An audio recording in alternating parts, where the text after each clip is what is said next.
the opening bell of the NFL Stock Exchange podcast, and a happy new league year to everyone out there as the NFL new league year has officially begun. That means free agency is officially underway. The tampering period is behind us, although the signings and the moves of that have definitely impacted what we have seen early on in free agency. But Connor and I are back to talk about all of the moves that honestly happened since our last podcast. And there's a ton. It's an exciting league. We know there have been a lot of moves that we definitely that we have to talk about, not just the fits of these new players going to these new teams, but also and mainly what that does for the NFL draft, how team needs have changed, whether they've lost a player, signed a player. We're going to get into all of what has happened over the last 48 hours. Connor, how we feeling, man? How's the sleep schedule? How have your eyes dried out from refreshing your phone so much at this point? I feel like man, this is death by screen time this week, right? This is by far the worst with screen time. You just can't look at it. You just can't look at it this week.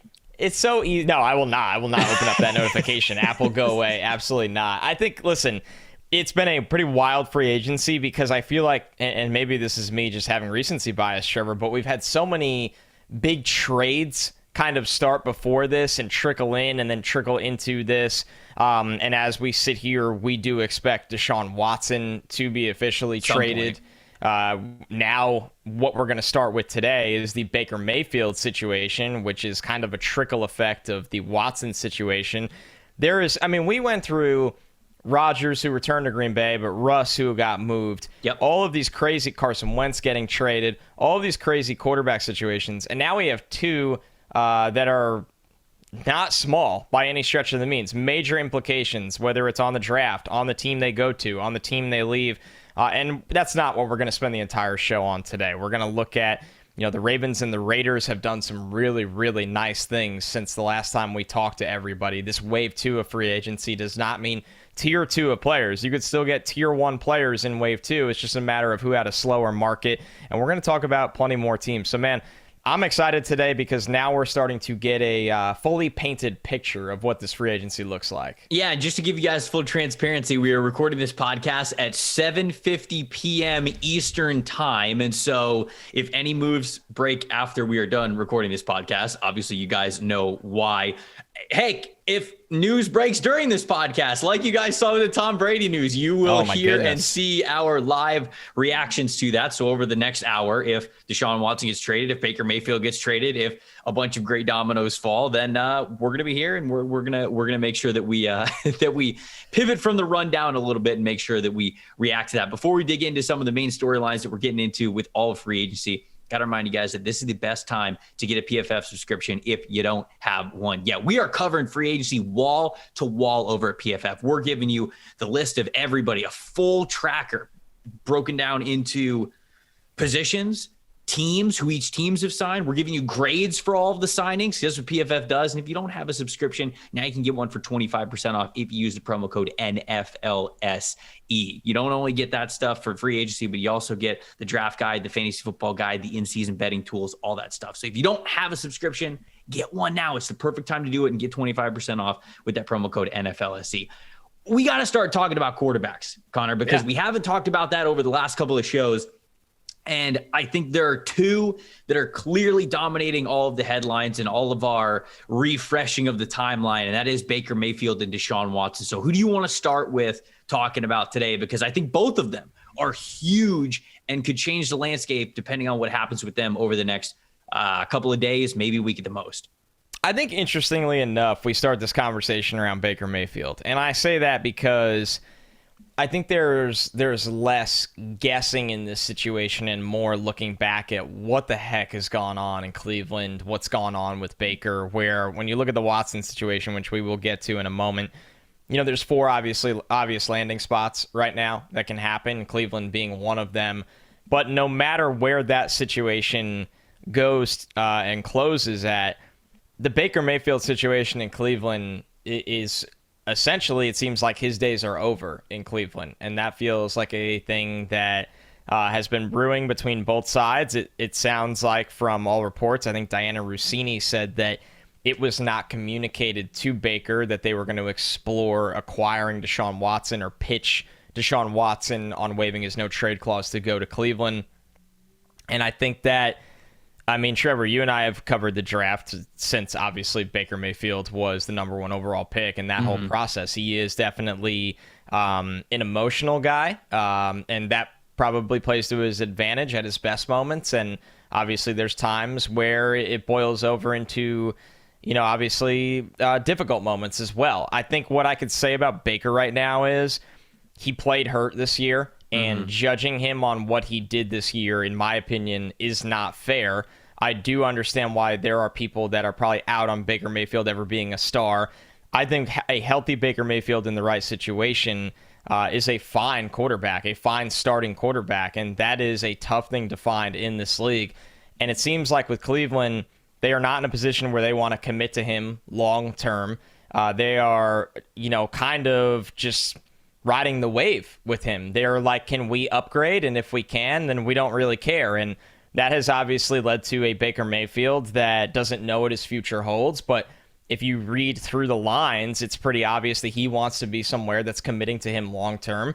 And that is not going to be in Cleveland from all signs. Yeah, I think he's played his last down as a Cleveland Brown. I really do. Yeah. This kind of information doesn't get out, and Baker Mayfield doesn't post that message on social media if he's ever playing for Cleveland again. Like, I know he said in the message, like, whatever happens from here, but clearly these sides are moving on. Clearly Cleveland has had trade talks, not just with Deshaun Watson, with what we have heard, but also for other quarterbacks. I'm sure that they've talked to San Francisco about Jimmy Garoppolo. I'm sure that they believe that kind of a trade is possible for them. Maybe it's not priority number 1, but possible. And they know that they can pull that trigger if they want to. So, we don't get to this point seeing this kinds of news if there's even a chance that Baker plays for the Browns next year. It would be awkward. It would be terrible. It would be silly if that were to be the case. So I think he's done. I don't know where he plays next. A lot of people think Indianapolis. Something that was super damning that I read today. Chris Mortensen, he's an insider for ESPN. Yeah. Obviously, you guys, if you're listening to this podcast, you probably know him well. He said the quote that the Browns want an adult at QB. That was the quote that he used. And I don't think he came up with that out of thin air. He talks to a lot of people. No. He texts a lot of people. I think someone specifically used that phrase when talking about Baker Mayfield, which is rough. I mean, that's a rough look, just saying, oh, we want an adult at QB. Because here's the thing. You are right, Connor. We covered Baker Mayfield in college. Covered Baker Mayfield in the NFL. Yeah. He's always been this guy. Very emotional, very fiery, just someone who is really outgoing, speaks his mind, wears his heart on his sleeve, if you will. That's always been Baker Mayfield. And the thing is, Connor, when you win with that person, it's awesome. Oh, man. You love it. There are some tweets. There are some tweets from Browns fans who like old tweets that got retweeted where people were saying like, I would die for Baker Mayfield. Like, I'd invite Baker Mayfield to my family, like reunion, like all like when you win with that guy, it is the best feeling in the world. But when you lose with that guy, oh baby, can it turn on you really, really quickly? It's very volatile. The type of quarterback that Baker Mayfield is very volatile between winning and losing. We know that winning and losing already evokes a lot of emotion in NFL front offices and coaching staffs and fan bases especially. But with a quarterback that is like Baker, it just multiplies at times 10. And so that's where I think where we are with Cleveland. And I agree with you. I don't think Baker's the worst quarterback in the world. I think that he played hurt last year and he tried to gut it out for the team. Yeah. Now, there's probably some stuff behind the scenes that maybe we don't know. But I really do think that he is a decent quarterback who can be a starter in the NFL, win you some fun games. I really do think that that is still in the cards for him. But clearly, they didn't win enough for him to be the way he is and survive. And I think that's just always going to be the Baker Mayfield story, whether it's in Cleveland or whatever his next team is going to be, because I don't think he's changing. I think that's always going to be who he is until he's done in the NFL. I think the problem, Trevor, is in high school you can be that way, right? In college you can be that way. I think in the NFL you are at some point going to lose, and at some point there's going to be friction, and at some point there is going to be tough times and disagreements with your coaching staff, maybe your wide receivers, maybe your offensive line. And I just think that as much as I've been a big Baker believer since he was a prospect, I still am to this day. I do think there's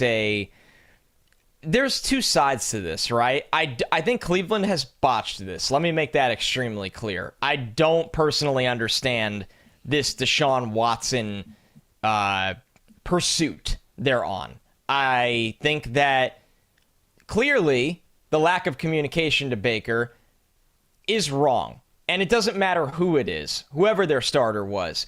That's not how you do things, okay? It's not how Atlanta did things with Matt Ryan, and I know Matt Ryan is in a totally different stratosphere career-wise than Baker Mayfield, but you still don't do it that way. And I think on the flip side to Baker, not looking at this moment in a nutshell, because I think Baker is right here. I do think there are way too many times that Baker logs on and starts clapping back in a way. Listen, I'm not like Mr. Shut Up and Dribble. I'm the furthest thing from telling people to do that. But being the franchise quarterback requires a certain level of even-keeled that more often than not, you can't be the guy on Instagram and Twitter trying to fight the world, while clearly there's been him trying to fight the world, I think, at times on the field. So I think this is a complicated situation that both sides are right, but Cleveland absolutely did wrong by him here. And now, from a team building perspective, let me get away from the human perspective and the fact that I think this was the wrong decision. What the hell is their leverage in trading Baker Mayfield? Baker Mayfield basically just announced he wants out.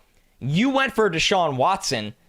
If you miss on that, you're telling me the options are Jimmy G or this quarterback class? That's what you're sitting here and telling me? While you're probably not getting the return for a guy that was a former number one overall pick who, it's tricky, right?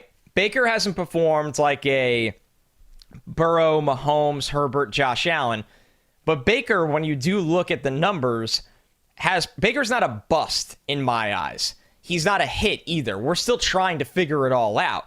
And I thought going and getting Amari Cooper, maybe drafting a wide receiver at 13, was to answer that question.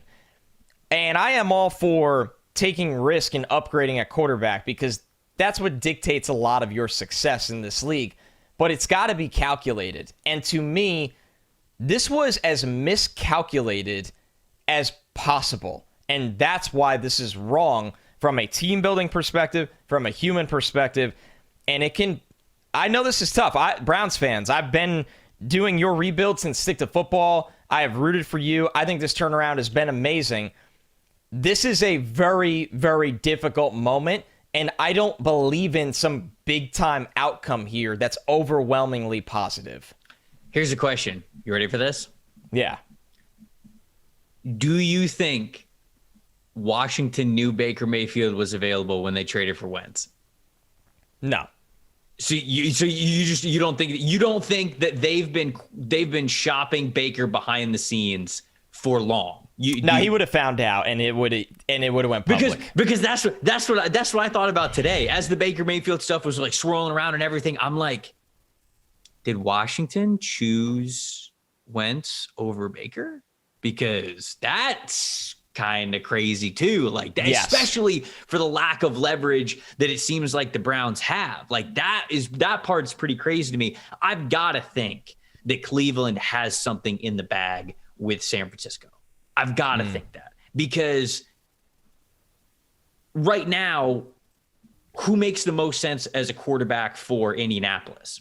Probably Jimmy Garoppolo. Like maybe they think there's an outside chance they're going to get Matt Ryan. And obviously we could rope the Deshaun Watson situation into this now, I guess. But like, I also think to myself, why hasn't Indy essentially gotten Jimmy Garoppolo yet? If we all kind of are penciling that in, if that makes sense, maybe they're not trading Jimmy to Indianapolis yet because the Browns front office has essentially told them, do not trade Garoppolo yet. If we can find a deal for Baker Mayfield, we will outbid whoever is bidding with you. We will outbid whoever it is. So maybe that's why Jimmy hasn't been moved yet. This is all speculation. This is just me kind of like maybe putting together the puzzle pieces if they are. Maybe it's just clues, hints, whatever. Maybe I'm way off. But on the flip side, I don't know if Jimmy can pass a physical right now. Oh, yeah, you might be right. Maybe it is that kind of timing.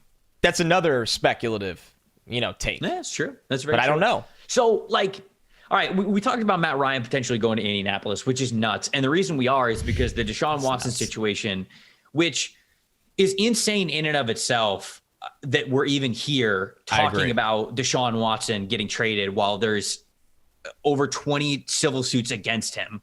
Still for what he is going through. And probably a lengthy suspension. Right. The NFL hasn't even fully gone over his case yet, and they're not going to until the civil suits get settled or run their course or whatever it is. It's insane to me that we're talking about Deshaun Watson this way, but we are. This is NFL news, and as of right now, he is deciding between the teams that are interested. I think the teams that he has said that he'd be interested in is Carolina, New Orleans, Cleveland, and then Atlanta. 2 of those teams made sense. I think Carolina obviously would love to get Deshaun Watson. I don't think he wants to go to Carolina. Everything that I've heard that's not fluff and hype has been that he does not want to go to Carolina. The New Orleans Saints kind of makes sense because they've been a good team and they have a decent roster, but brand new head coach, Sean Payton ain't there anymore, and the cap situation still kind of sucks. So I'm not sure he loves that situation. Atlanta should not be in this conversation at all whatsoever with Matt Ryan's contract. If they trade Matt Ryan, they have $40 million in dead cap because he didn't technically, the restructure on his contract didn't go through quite yet. And I think this is probably why. And that didn't go through yet. And so it's 40 million dead cap if he gets traded. It's unheard of. Whether he's getting traded from Atlanta to Houston or maybe to Indianapolis in a 3-team deal or something like that. It's $40 million. How? The only way that this is even on the table, if you ask me, is because Deshaun, who is from Atlanta, he's from Georgia, he's from Gainesville, Georgia, wants to play for the Falcons and personally reached out to the Falcons, which have clearly shown interest back in him. And then the other team is obviously Cleveland. And so who knows? I think that Cleveland, the report is that Cleveland, I guess he's telling him that this is the best place for him to go next, how they can help him take the next step in his career. I don't know, man. It all feels really gross. I mean, they got to be rolling out the red carpet, right? You already fractured your relationship with your quarterback. Sure. So those are the places. I honestly think it's only going to come down to Atlanta and Cleveland. I think that New Orleans is kind of like a sleeper at this point, but I think they're third in the driver's seat, if you will, or in third place. I don't think Carolina is an option. I don't think Deshaun wants to go to Carolina. So, dude, I guess Matt Ryan may be on the board now as a quarterback that could be moving, but that whole situation is also pretty crazy to me how that's possible.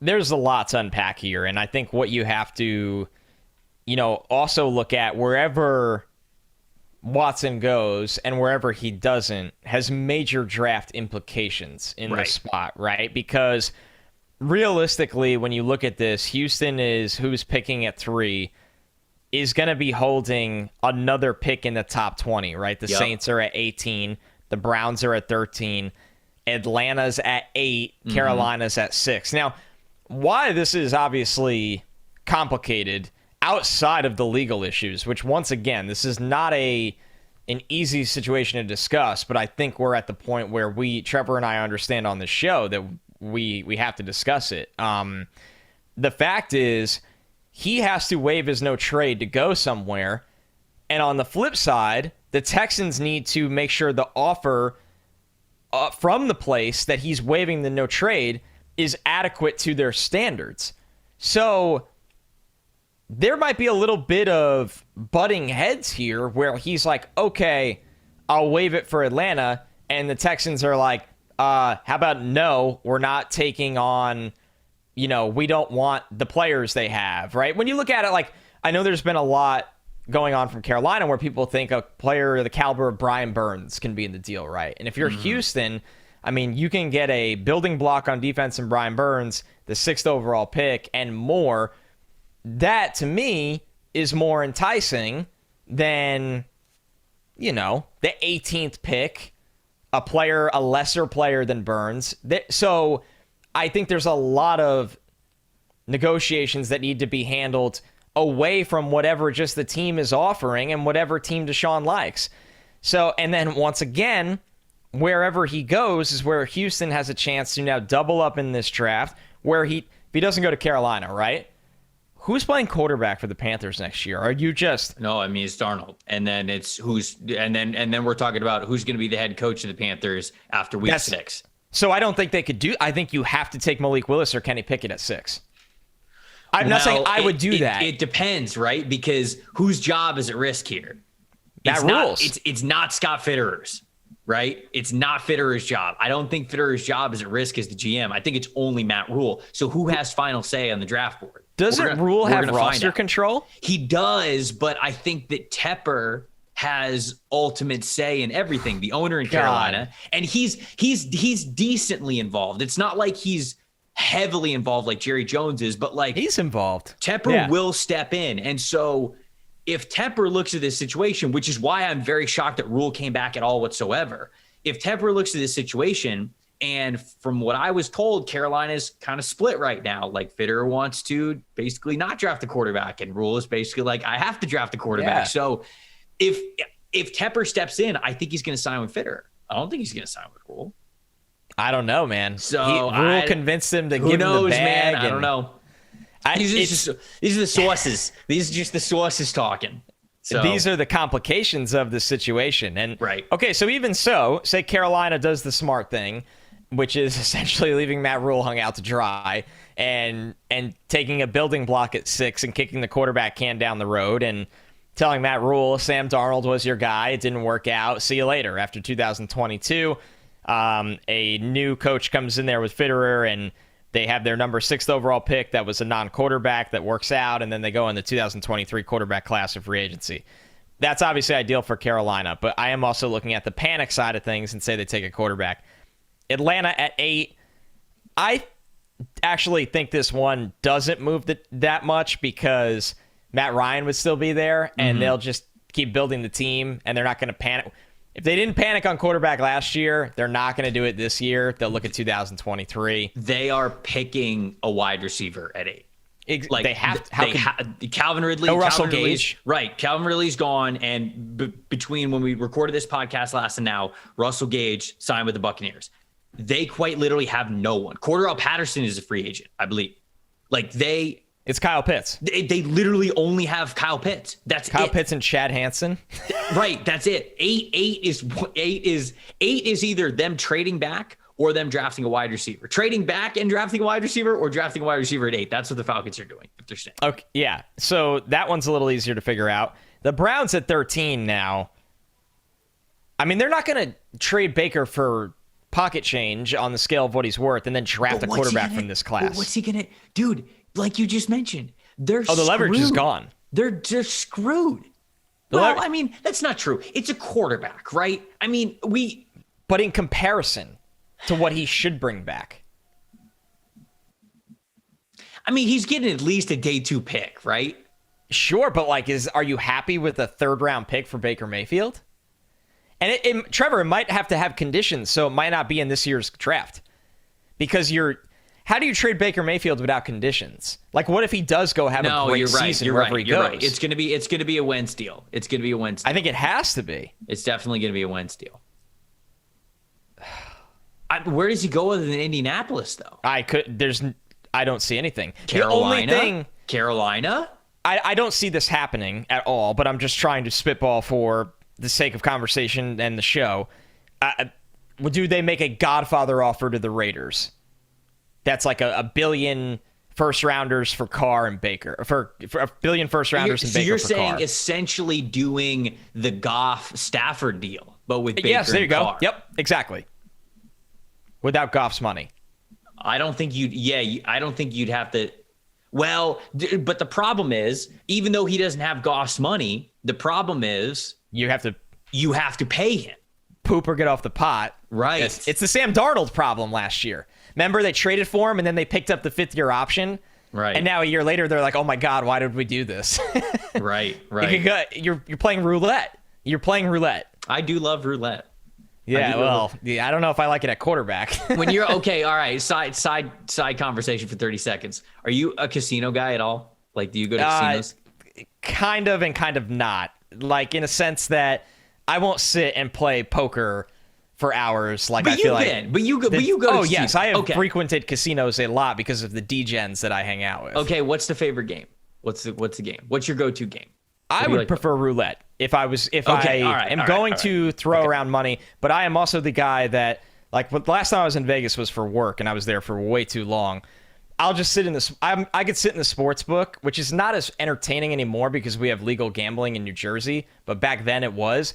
I could sit in the sports book and watch like 6 baseball games during the day and make the most ridiculous home run bets, and I'm content doing that while everyone else is playing slots, cards, roulette.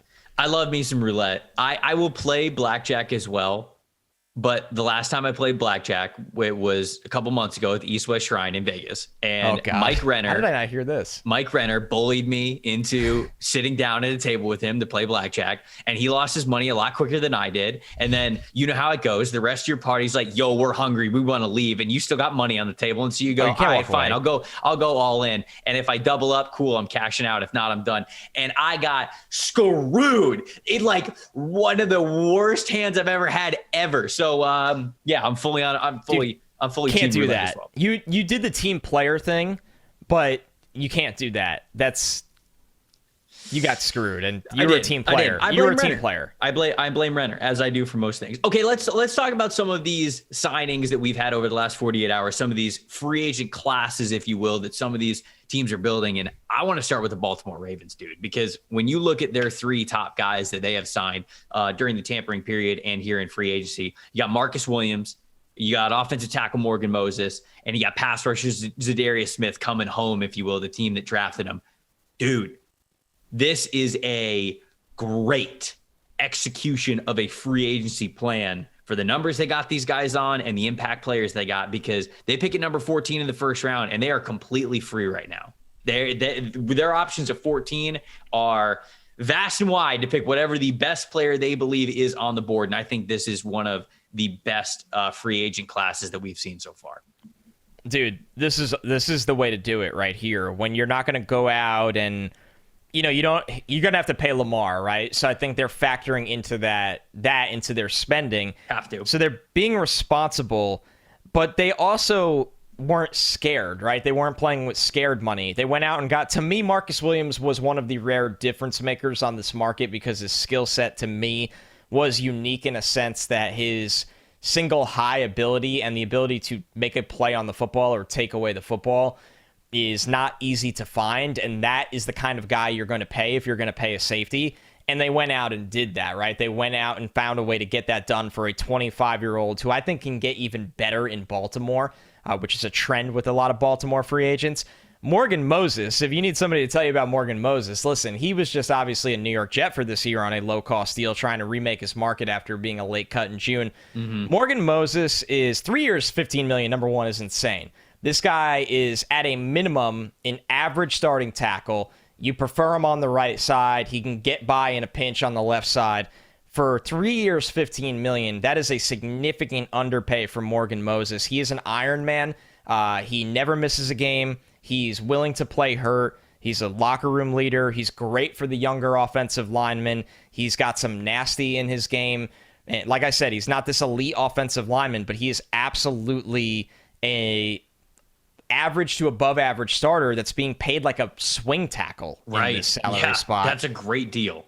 It's an amazing deal. And he also fits their drive blocking need that they love in that run game. That he fits that better than when this wide zone scheme he was playing with the Jets.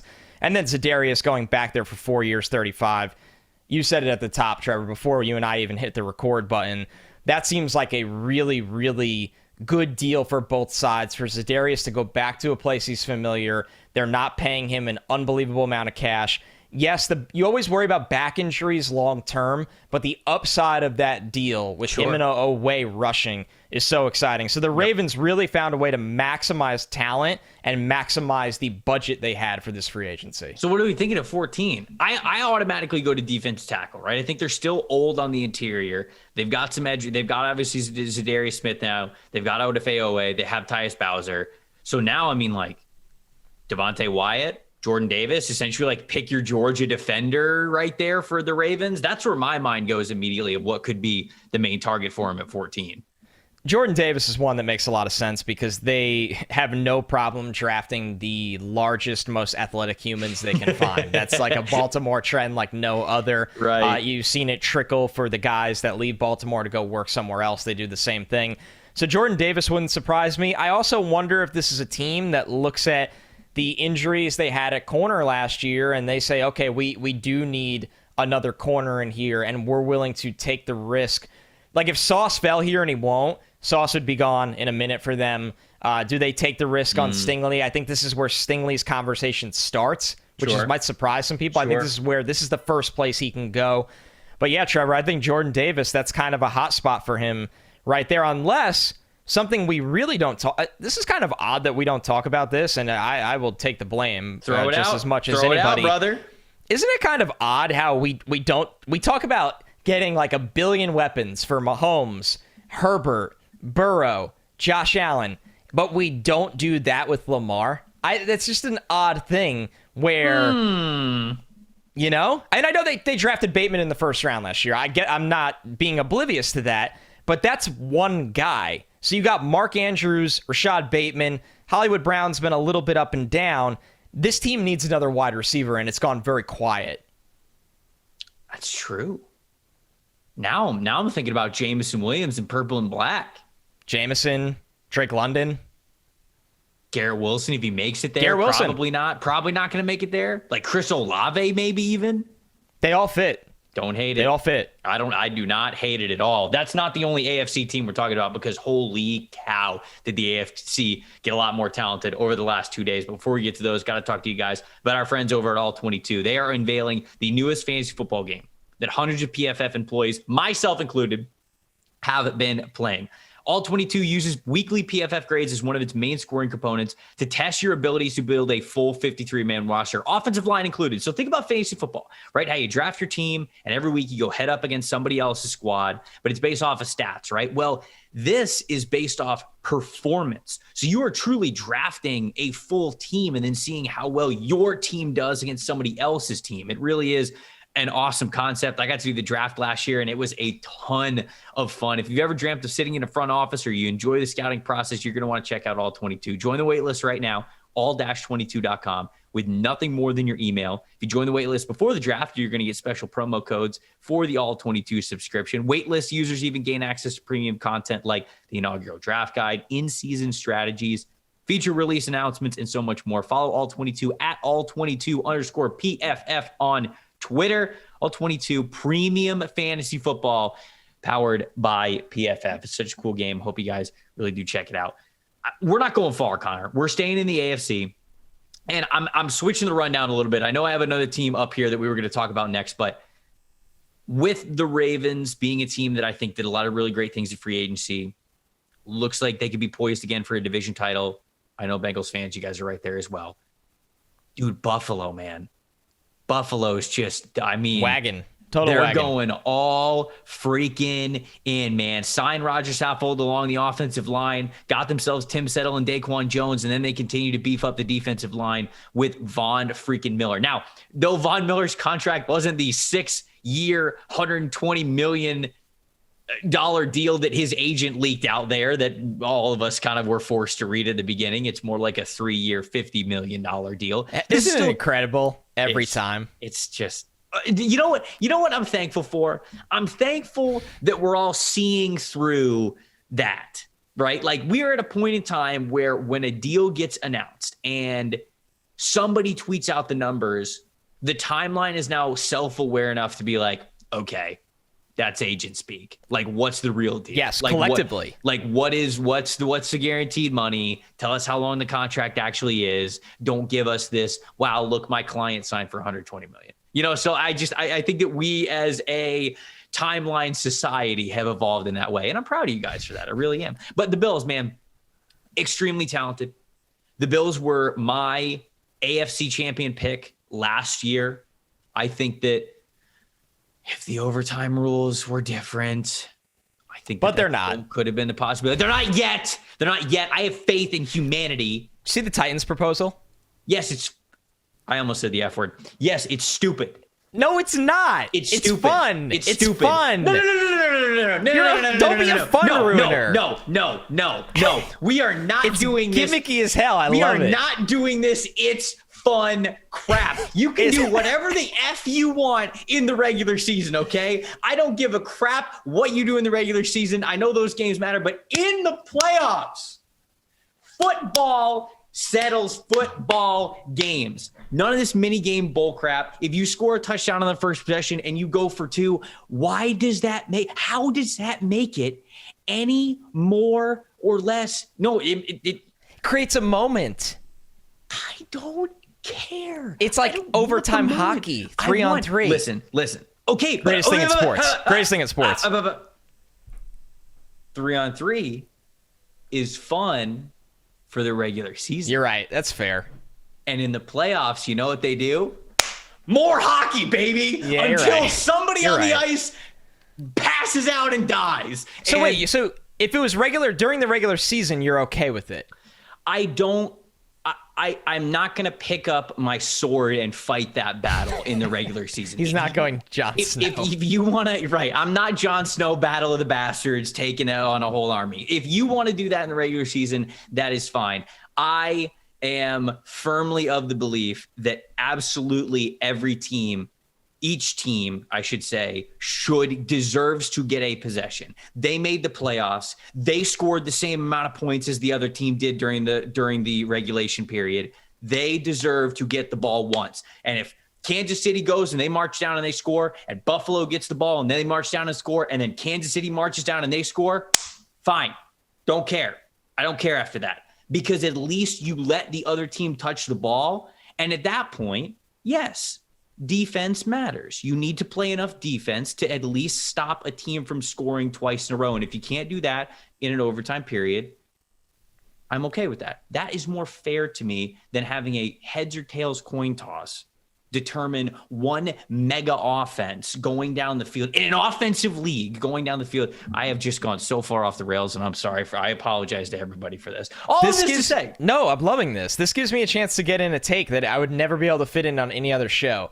If I was a head coach or a GM of the NFL, yes, I would allot a spot on my coaching staff just called the 2-point specialist. I would have a coach on the staff that his job is literally to just help work with the OC to draw up the designs for the 2-point plays for the entire season and study every analytical trend of what's most successful for that team in the 2-point conversion window. I mean, I think this is a good idea. Whether or not that would be in the overtime rules, I think that's a good idea. It's becoming a bigger part of football, honestly. Look, 2-point conversions are just intensified red zone tries, right? And red zone, we call them the quote unquote money area of the field. Goal line package. Right. Cashing in on that. So, dude, I actually really like that take. It's a good take. Yeah. I mean, the owners have more money than God. Spend the $300,000 a year on the 2-point specialist. Okay, so Buffalo is let's stacked. Get back on track. Buffalo is stacked. They got Roger Saffold. They got Von Miller. This is one of the most talented teams in the NFL, no doubt about it. I think they're Super Bowl favorites now. If not, then they're number 2. They're right there. I think they're AFC favorites comfortably in my eyes. Okay. And then so they are drafting late first round. I'm thinking corner has to be the move here now, right? Because they had Levi Wallace. Levi Wallace ends up going to the Steelers. They got to get a corner too, man. Yeah, you're right. And when I look at mock drafts and everything, I don't know who's going to be there. I think their 2 main targets should be Kyrie Elam and Andrew Booth. I think the other guys that might be ahead of him, I think you're going to be off the board. But what do you think about those 2 names? What do you think about my hypothesis there? I'm curious to see how they would view Elam in their scheme that is so zone heavy, that's so off heavy. I genuinely don't know. I think my concern with Elam is he has a safety body type to be a good tackler, and he's just not a good tackler. I really don't understand. So I think that for the Bills might be a deal breaker. But if you think that you can fix that issue, then that's a conversation. Booth is scheme proof in my eyes. I actually think he'd be better in zone. So I think that's a really good fit.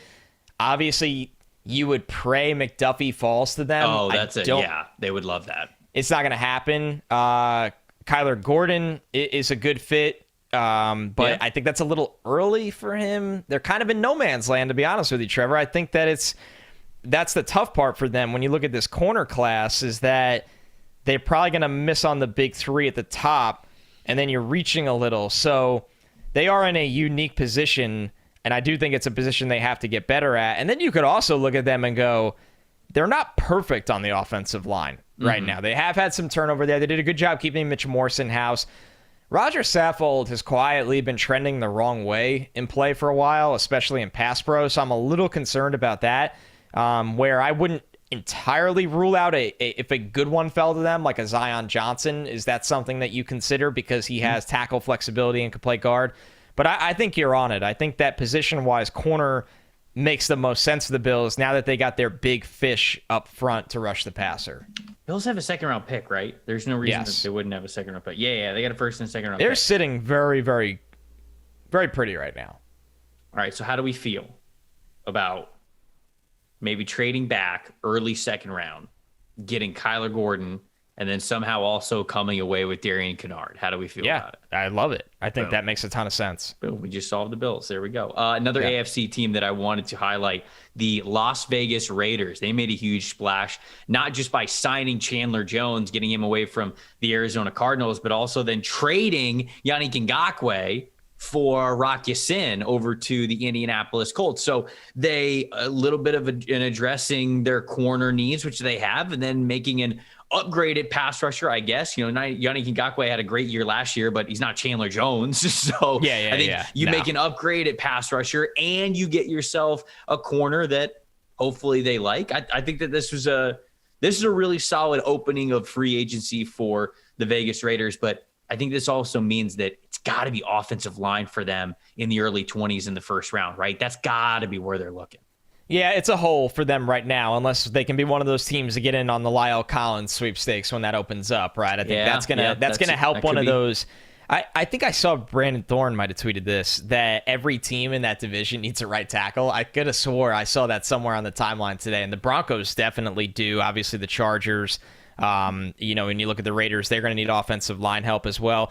I still think the Raiders really need speed at wide receiver. And I know that's stating the obvious, but I think they need a field stretcher. When you look at what Josh McDaniels is going to do when he gets in there is, they're going to want to open up.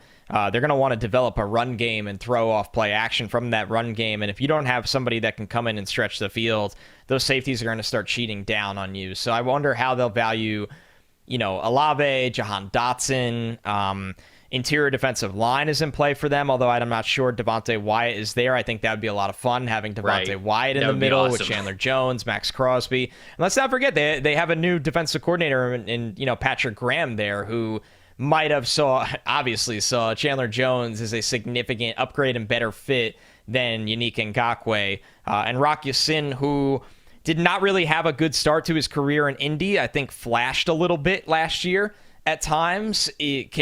We'll see what he can do, coming in there, because this is a team that's needed corner help really badly, and they think they got at least a serviceable starter that is trending the right way. Yeah, I look at, Kenyon Green. I think this is definitely a landing spot for Kenyon Green. Good call. Yes. As a potential right guard, right tackle kind of a player who might be able to fill a variety of different spots for you. So I think that's kind of manifesting. I agree with a lot of the points that you made about certain targets and where they could be looking. But that's just kind of a roundup for the Raiders, who changed things around a little bit. And I think that's an update of their team needs. Staying in the AFC before we pop over to the NFC, Tennessee Titans.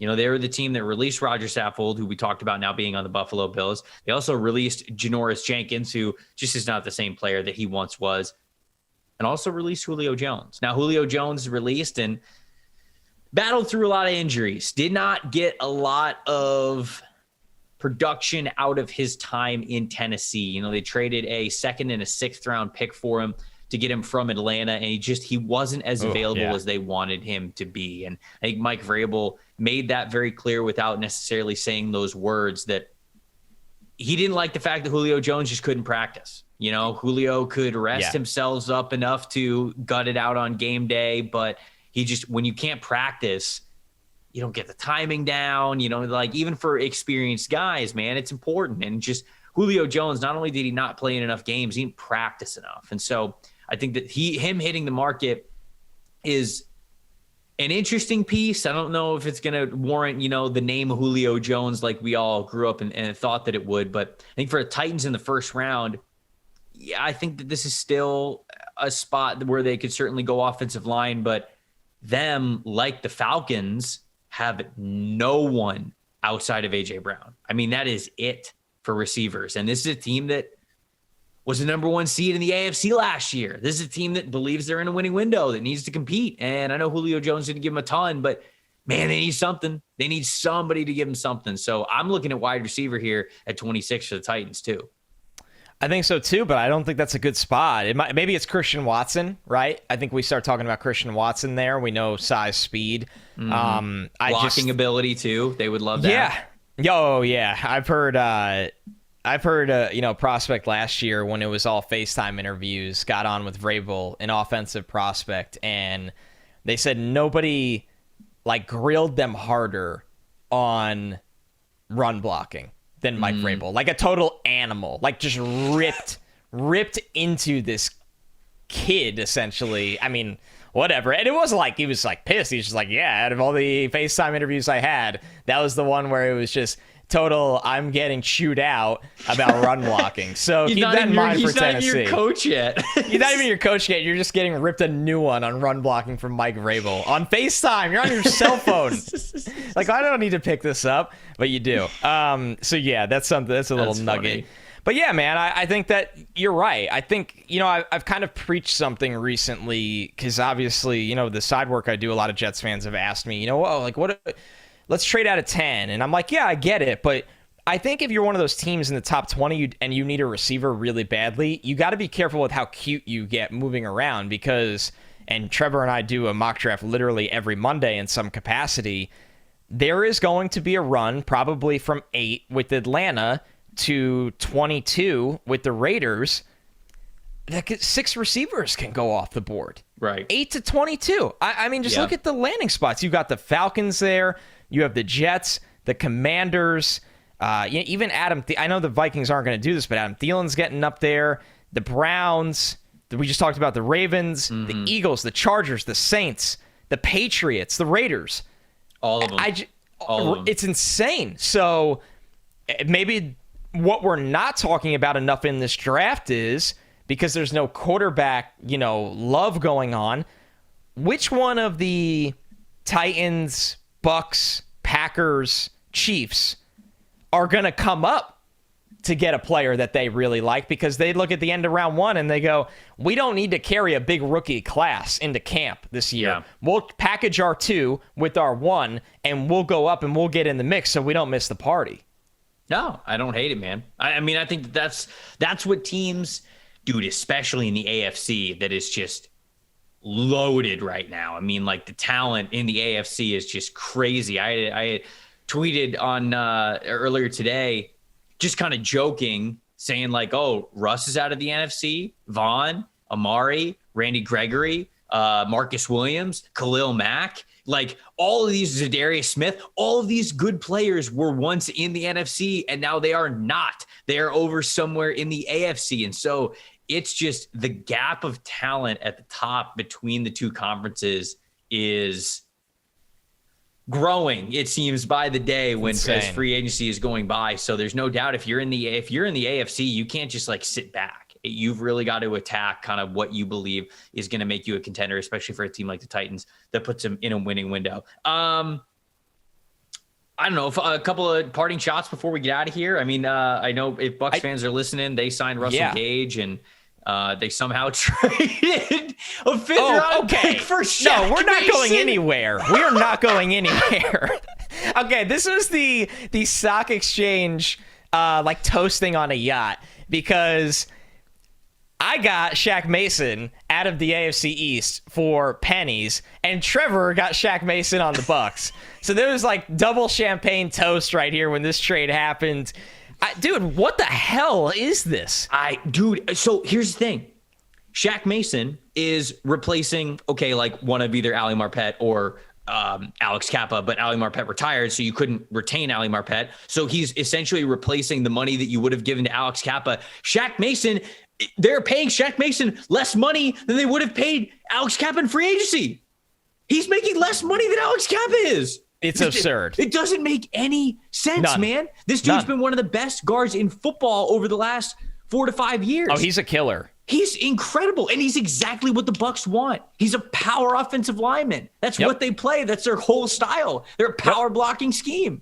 So you put him next to Ryan Jensen, and holy cow, you were moving earth. I swear to God, y'all better pray that Zion Johnson does not make it to 27. Because if so, the Bucs offensive line at one point looked like it was going to be Donovan Smith and Tristan Wirfs and a bunch of unknowns in the middle blocking for Kyle Trask. And now it's Donovan Smith, Shaq Mason, Ryan Jensen, Zion Johnson, and Tristan Wirfs blocking for Tom Brady. Like I've never seen a turnaround like that before. Ever, oh my God. So an unbelievable job by Jason Light and director of recruiting in Tampa Bay, Tom Brady. So, I mean, they've done an incredible job there. I don't think the Jets didn't make a ton of moves over the last 48 hours, did they? I feel like we hit a lot of the Jets moves early on. We hit a lot of the Jets moves early on. As we were doing the show, they signed Tyler Conklin. So they went from the worst tight end room I might have ever seen in the NFL history to CJ Uzama and Tyler Conklin, which is, you're trying to get to average. Okay.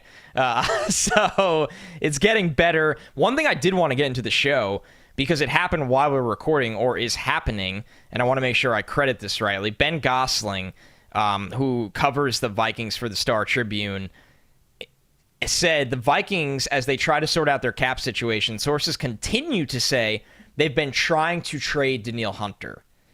That's massive right now. Hunter has a $25.83 million cap figure. The Vikings need to clear space to make their new deals official. Extending Cousins to trade your best defensive player is why did they extend Cousins? I don't know.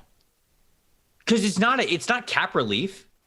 The whole deal is guaranteed. It's quarterback purgatory is what it is. They're not moving money, right? I didn't see any of that. No, if that happened, we'll apologize now, but I haven't seen that. There's not like void years on it. You're not allocating money. It's not all in like a bonus. My take on the Hunter situation, the problem with it is, for Minnesota, is, yes, he's played 7 games in the last 2 years, so I know you can't have this conversation without starting with that. But he's 27, and he's not turning 28 till halfway through the season. When he's healthy, he is one of the best defensive players in football, at one of the most important positions in football. And I honestly think, Trevor, and maybe by the time people are listening to this show, I was already wrong, I don't think you're getting the return for him that really is warranted of the player he is. I don't think you get a first-round pick for Danielle Hunter right now, personally. Which he's good enough to be. Oh, my God. Look at what people are paying to get Chandler Jones, to get Von Miller. Aiden Hutchinson's going to go number 1 overall. Edge pass rush is the defensive quarterback. How do you stop quarterback? You go after the quarterback. If Danielle Hunter can check out medically, man, that's going to be the next bomb on the old Twitter timeline. Man, what a strange time. Before we get out of here, a couple of guys who have not signed yet, who, of course, the second this podcast gets over, are probably going to sign. Teron Armstead is still out there. Tyrann Mathieu is still out there. Allen Robinson, Odell Beckham Jr., Bobby Wagner, Jadeveon Clowney, Stephon Gilmore. I saw some talk of Stephon Gilmore maybe in San Francisco. I never know what's going on with Allen. They paid Charvarius Ward. Oh, yeah, they did. So I don't know if they have the money now. I just saw people talking about it, so I'm sure they're interested, but I don't know if they'll be able to make the money work. Teron Armstead is interesting. I mean, how many times does a franchise left tackle make it to the market, still in his prime, and sit on the market? Bro, I haven't heard a peep about him. Not a peep. We haven't heard one, interested, right? I thought he'd be a Miami Dolphin in the first hour of free agency. That's what I thought. What? Yeah, I mean, unless he wants to go back to New Orleans and they're trying to figure out the money. All right, so yesterday, Mike Triplett, who covers the Saints, said left tackle Teron Armstead remains unsigned. It's possible his chance of staying could be linked to the pursuit of Deshaun Watson. So maybe he's waiting, and if Deshaun goes to New Orleans, he's going to resign in New Orleans. Because it's not like whoever is interested in Teron Armstead won't be interested in Teron Armstead in like 2 days, you know? Yes, because there's no other Teron Armstead. Right. Like even teams that are signing tackles, I feel like if Armstead's in your mix, you're probably going to wait and see if you could sign him. So maybe that's why. Here, answer me this, and you don't have to because there is no answer. The Saints can take on Deshaun Watson's money and then give a mega deal to their left tackle? The Saints? The salary cap's not fake. It's starting to annoy me how people keep saying this. It's manipulated. It's to keep the Wolf of Wall Street theme going. Like, you know what a Fugazi is? A Fugazi? Yeah, it's exactly it. That's exactly Fairy where dust. it's at. It doesn't exist. Yes. Doesn't exist. It's not in the elemental chart. It's not effing real. That's how the Saints operate. That's how the New Orleans Saints operate. So look, man, your guess is as good as mine. God. Well, fun free agency, dude. That was a ton of fun. I mean, like I enjoyed this podcast. I cannot wait for the second we hit end record. All of these dudes to either get traded or get signed. In our entire conversation, we're gonna get like negative views on this show. So if you watched or listened to this podcast even after some of those dominoes fell, you're a real one. We really do appreciate you. You are truly a diehard of the podcast, and we really appreciate that. No, but it's been fun. I mean, we're not gonna title it like "Where does Deshaun Watson land?" Or well, like, now I'm not. Now that you said that, no. Yeah, no. So you might actually still be here by accident. You're pissed that you got hoodwinked into listening to this whole show, and it's 24 hours behind. So if that happened to you, I'm sorry, and I hope you return for Mock Draft Monday. No, so okay, what's gonna happen is I'm gonna title the show "Where Will Deshaun Watson and Baker Mayfield Land?" And then if they get moved, I'm gonna tell our producer Stone to change the title of the show to just like, I don't know, free agency talk or whatever. Yeah. Deshaun Watson, Baker Mayfield, Danielle Hunter, new homes.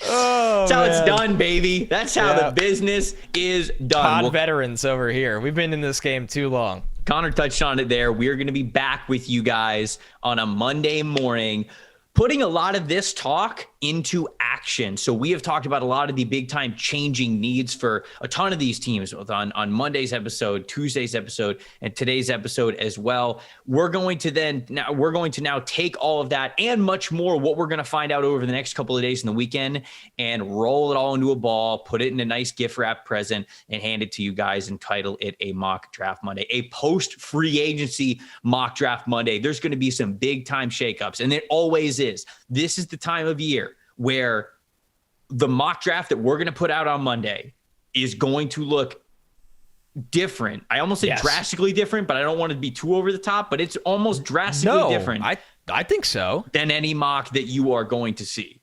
Don't miss it. Thanks for listening to the NFL Stock Exchange. We will see you on Monday.